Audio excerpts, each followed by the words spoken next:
North Paravur Kacheripady Saint Germain's church CLC യൂണിറ്റിന്റെ നേതൃത്വത്തിൽ Aluva IMA blood ബാങ്കിന്റെ സഹകരണത്തോടെ രക്തദാന ക്യാമ്പും ബ്ലഡ് ഡോണേഴ്സ് ഡയറക്ടറിയും പ്രകാശനം ചെയ്തു. CLC പറവൂർ ഫൊറോന പ്രൊമോട്ടർ ഫാദർ എബിൻ എടശ്ശേരി രക്തം ദാനം ചെയ്തുകൊണ്ട് ഉദ്ഘാടനം നിർവഹിച്ചു.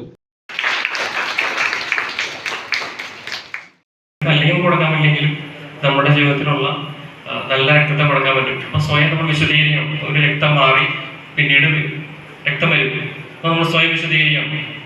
പിന്നെ രണ്ടാമത്തേത് അയൽവാസിയുടെ രക്ഷയാണ്, മറ്റുള്ളവരുടെ രക്ഷയാണ്. ഈ രക്തം കൊടുക്കുന്നതിലൂടെ നമ്മൾ ചെയ്യുന്നതാണ് മറ്റുള്ളവരെ ഒന്ന് രക്ഷിച്ചടയ്ക്കാൻ.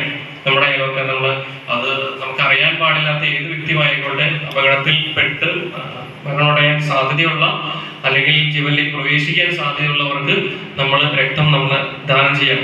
അത് മറ്റുള്ളവരുടെ രക്ഷ കാംക്ഷിച്ചുകൊണ്ടാണ്.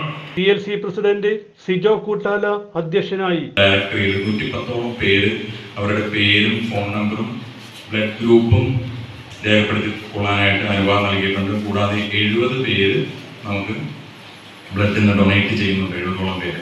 അപ്പോൾ അവരെല്ലാം പ്രത്യേകം അഭിനന്ദിക്കുന്നു.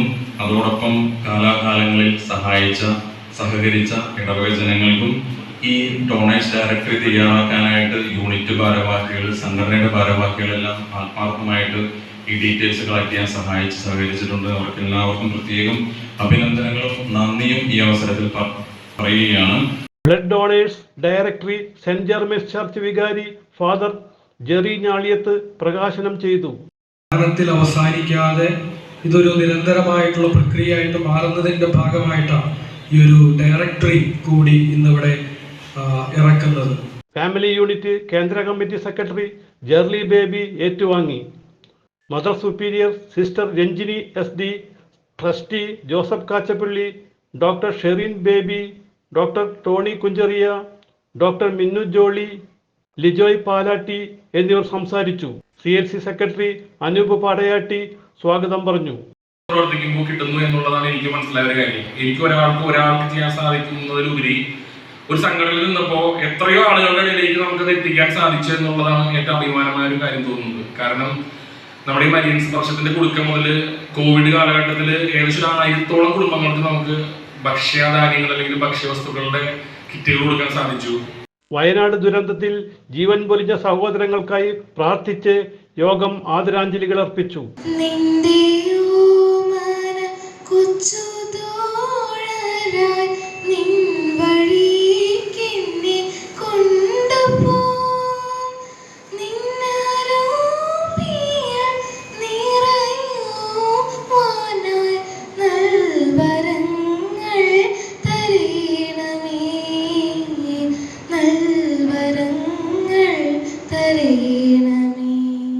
CJ Joy, city voice news bureau, north Paravur.